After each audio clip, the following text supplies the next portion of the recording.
Fakta menarik perkembangan Islam di Cina. Tuntutlah ilmu sampai ke negeri Cina.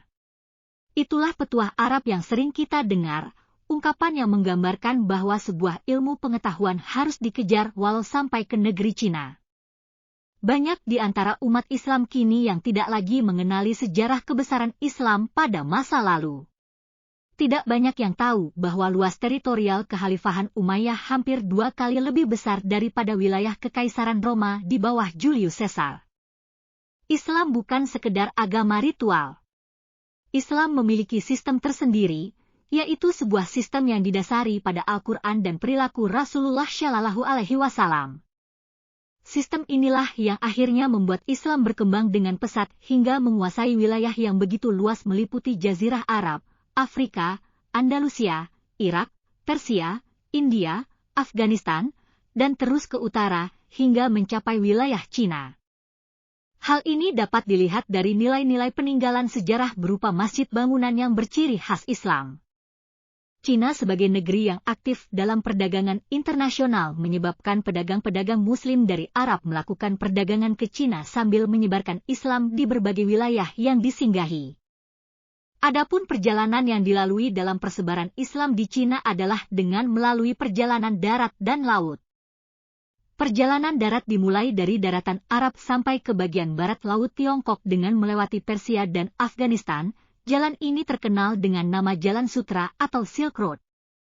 Akibat dari interaksi yang dilakukan mereka dengan pedagang-pedagang lain termasuk pedagang Cina, ada semacam bentuk pengenalan kehidupan negeri asal pedagang-pedagang tersebut baik dari segi sosial, budaya maupun agama, termasuk pengenalan yang dilakukan pedagang-pedagang Muslim mengenai Islam. Pedagang-pedagang Cina yang berinteraksi dengan pedagang-pedagang Muslim sedikit banyaknya menerima kehadiran Islam. Mereka memeluk Islam sebagai agama mereka. Penyebaran Islam ini kemudian meluas hingga ke masyarakat Cina, khususnya wilayah-wilayah yang digunakan sebagai pusat perdagangan. Mereka memeluk Islam sebagai agama mereka. Penyebaran Islam ini kemudian meluas hingga ke masyarakat Cina, khususnya wilayah-wilayah yang digunakan sebagai pusat perdagangan. Masyarakat Cina yang telah memeluk Islam meminta pedagang-pedagang Muslim untuk mengajarkan Islam lebih banyak lagi. Dunia mulai bersimpati dan terkesima terhadap Cina. Orang Cina mengenal Islam dengan sebutan Yisilan Jiao yang berarti agama yang murni. Masyarakat Cina menyebut Makkah sebagai tempat kelahiran Ma'ahyawu atau Nabi Muhammad Shallallahu Alaihi Wasallam. Orang Cina yang pertama kali memeluk Islam adalah suku Huichi. Sejak saat itu, pemeluk Islam di Cina kian bertambah banyak. Ketika dinasti Song bertahta, umat Muslim telah menguasai industri ekspor dan impor. Bahkan, pada periode itu jabatan Direktur Jenderal Pelayaran secara konsisten dijabat orang Muslim. Jauh sebelum ajaran Islam diturunkan Allah Subhanahu wa Ta'ala, bangsa Cina memang telah mencapai peradaban yang amat tinggi.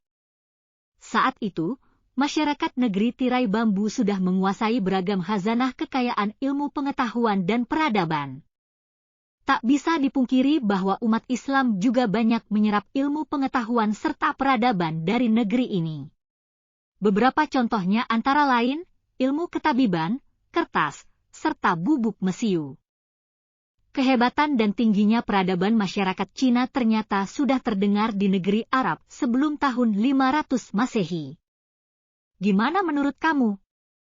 Kalau suka dengan konten ini, boleh dong subscribe, like, komen dan share. Terima kasih.